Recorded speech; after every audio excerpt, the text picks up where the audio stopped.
Today we wish to talk to you about a hypothetical apparition of Benedict XVI to a Colombian nun, Sister Benedicta de la Santa Cruz, belonging to the community of the Franciscan Sisters of the Holy Cross. It is claimed that this apparition took place on February 2, 2023. During the apparition, Benedict XVI would have asked the nun to take pen and paper to write down his words, which, according to the will of the Pope Emeritus, would constitute a sort of spiritual testament. The content of this alleged message is shocking and leaves one speechless due to the harshness and scandalous aspects of the revelations. We will summarize the content of the alleged message of Benedict XVI, although the full version is very long and we do not consider it appropriate to publish it in its entirety, especially due to the tone of the message. We invite you to watch the entire video until the end, because the content of this alleged apparition requires careful analysis to understand the actual truthfulness of the words. Sister Benedicta claims that Benedict XVI appeared to her on a chair next to her bed, but the chair itself transformed into a kind of padded white armchair. This would have been the second apparition of Benedict XVI, as he had already appeared during a previous Mass. However, it is in this second apparition that Benedict XVI would have asked the nun to write down his words. Benedict XVI speaks of the sorrow for the death of Pope John Paul II and recounts how during the funeral he decided to retire to his homeland Germany to dedicate the last years of his life to prayer and writing books. Unexpectedly, during the conclave, he realized that he would become the new pope. This situation destabilized him, and he asked the Lord to spare him from this responsibility. He couldn't understand why God had chosen him among many cardinals more qualified than him, but in the end, he submitted to the will of the Lord. His intention was to reform the Church, as he had realized that it had been infiltrated by Freemasonry, which had also reached positions of power. His actions against Freemasonry attracted numerous enemies both within and outside the Church. The manipulated media detested him and persecuted him, accusing him of the worst atrocities, even of covering up pedophile priests in the United States.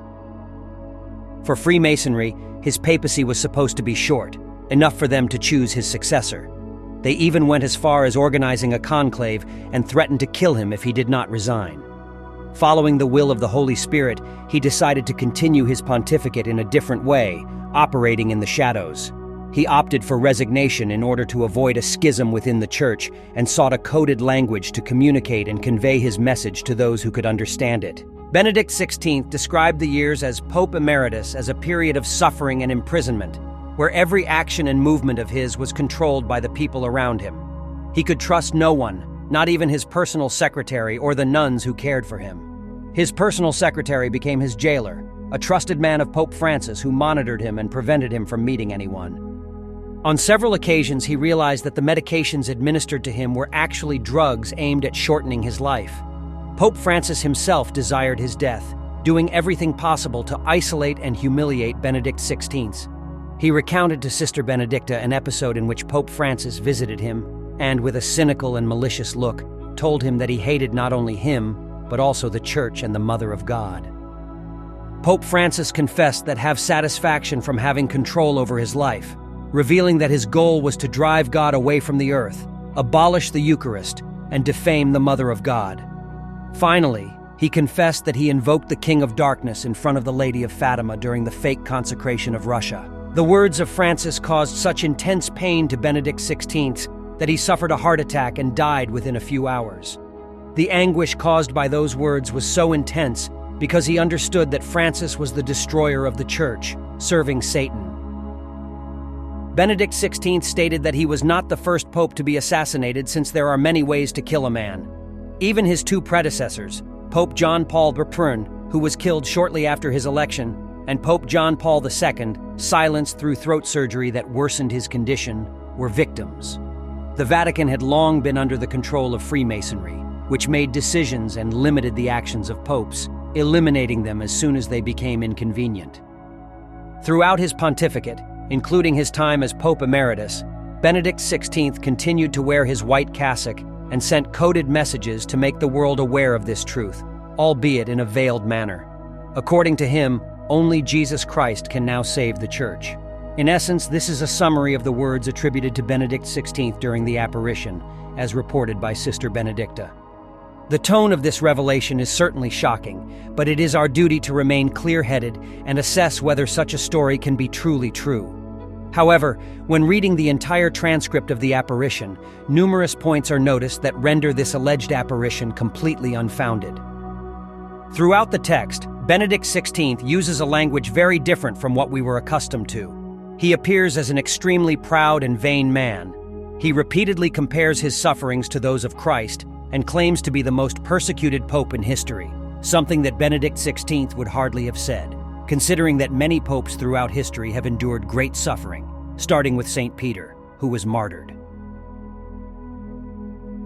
Furthermore, the claim regarding Masonic cardinals plotting against him is inaccurate, as many of the cardinals present at the conclave were actually appointed by him and Pope John Paul II. The statements about an intervention that would have rendered John Paul II voiceless are absurd, considering that we all know the health conditions of the Polish Pope towards the end of his life. Moreover, it is entirely illogical to think that the poisoning of Benedict XVI through medications would have lasted for a whopping 10 years.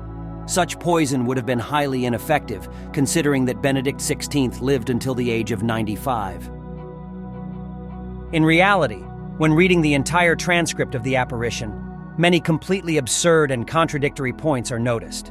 It is evident that this alleged apparition is completely baseless and has no connection to reality.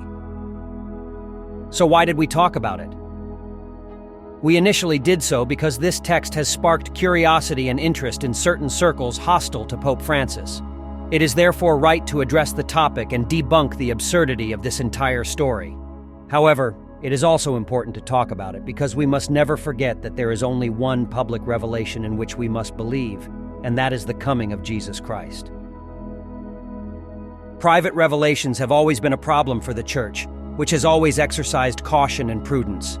Apparitions may not always be of divine origin, but can be a tool of the devil to sow confusion, divide the Church, and lead the faithful away from the truth.